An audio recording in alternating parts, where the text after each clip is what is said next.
কুড়িগ্রাম জেলা পুলিশ সব সময় সাধারণ মানুষের পাশে ছিল, এখনো আছে, ভবিষ্যতেও থাকবে। আজকে যে ফুলবাড়ি থানা কুড়িগ্রাম জেলার একটি সীমান্তবর্তী থানা, এই থানায় যে আজকে ওপেন হাউস ডে অনুষ্ঠিত হলো, এখানে ফুলবাড়ি থানার আপামর জনসাধারণ এখানে উপস্থিত ছিলেন এবং আমাদের পুলিশের অফিসার ইনচার্জ, আমি অতিরিক্ত পুলিশ সুপার অর্থ এবং প্রশাসন এবং থানার অন্যান্য অফিসারবৃন্দ উপস্থিত ছিলেন।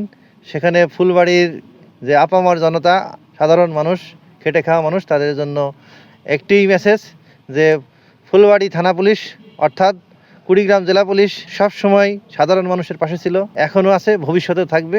এবং ফুলবাড়ির আইনশৃঙ্খলা পরিস্থিতিটাকে যাতে সাম্যাবস্থায় আনা যায় এবং স্বাভাবিক রাখা যায়, সেজন্য সাধারণ মানুষের সাথে মিলেমিশে এবং সাধারণ মানুষের সহযোগিতায় এই ফুলবাড়ির থানার যে আইনশৃঙ্খলা পরিস্থিতি আমরা ঠিক রাখার জন্য বদ্ধপরিকর আছি এবং সেই মেসেজটাই আমরা সাধারণ মানুষের কাছে দিতে চাই।